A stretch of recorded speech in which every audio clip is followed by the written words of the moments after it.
This is an introduction to the Diagnosis Espion ophthalmic electrophysiology system.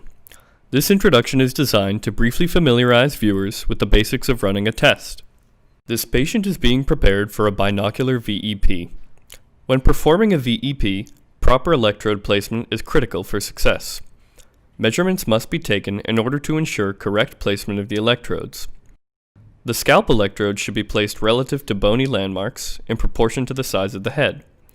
The anterior and posterior midline measurements are based on the distance between the nasion and the inion over the vertex. The active electrode is placed on the scalp over the visual cortex at OZ with the reference electrode at FZ.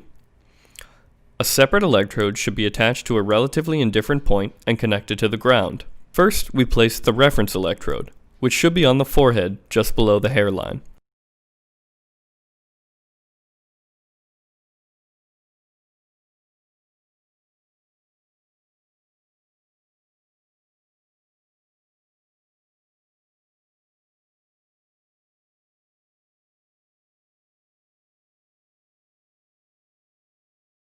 Next, we place the ground electrode.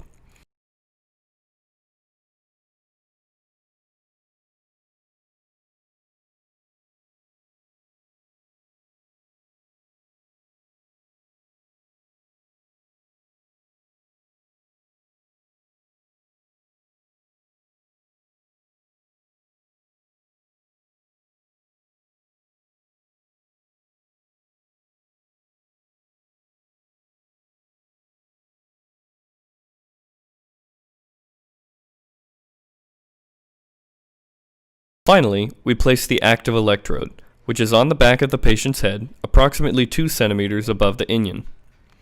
For a 3-channel VEP, 2 other active electrodes would be placed, but during this video we will perform a 1-channel VEP.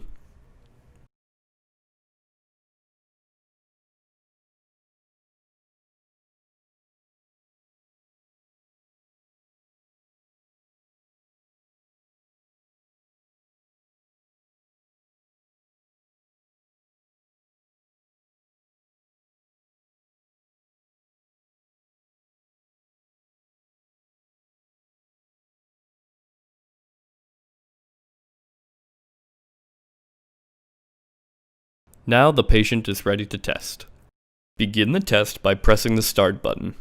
If the patient is a new patient, press New in the lower left to enter patient details. Data may be entered on a standard keyboard or on the on-screen touchscreen keypad. Click the patient's name to select it, and then click Protocols to move to the protocol menu. Select the appropriate test from the list of protocols, and then press Run. The instrument is now ready to perform the test. The prepared patient is shown seated in front of the equipment. The LCD screen is in the foreground and the control unit is in the back. To connect the patient to the amplifier, plug in the reference, ground, and active electrodes. Using different colored electrodes is helpful in differentiating between active, ground, and reference leads. Once connected and seated comfortably, the patient looks at the screen and fixates on the red fixation box. To start a test, press Run in the lower left. This protocol has 3 steps, all of which contain the same type of stimulus, an alternating checkerboard pattern with a different size check in each step. As the test runs, results and waveforms will build up on the screen in real time. Within each step, you can acquire as many results as you like. The results being acquired are averages of a number of individual results. Once acquired, a group of results may be overlaid together to produce a grand average. Note the outstanding reproducibility of the response as the waveforms line up on top of each other. Accessing a patient's old record for editing or printing is simple. Press Start to enter the patient list. If the patient's name is not readily available, you can jump straight to it by typing it in the search field in the lower left. Once the patient is selected, press Old Tests to view the list of the patient's prior test records. Select the appropriate test record, then press Load. From this screen you can move markers,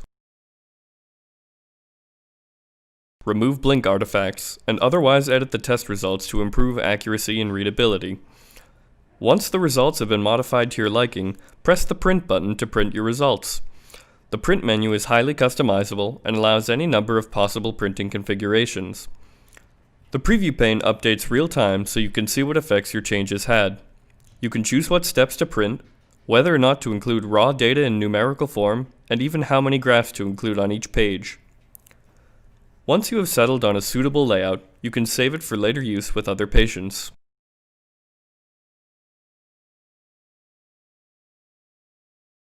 The test results shown in this video are real responses obtained at the time of filming from the subject depicted. For further information, please contact the specialists at Diagnosis LLC through diagnosisllc.com.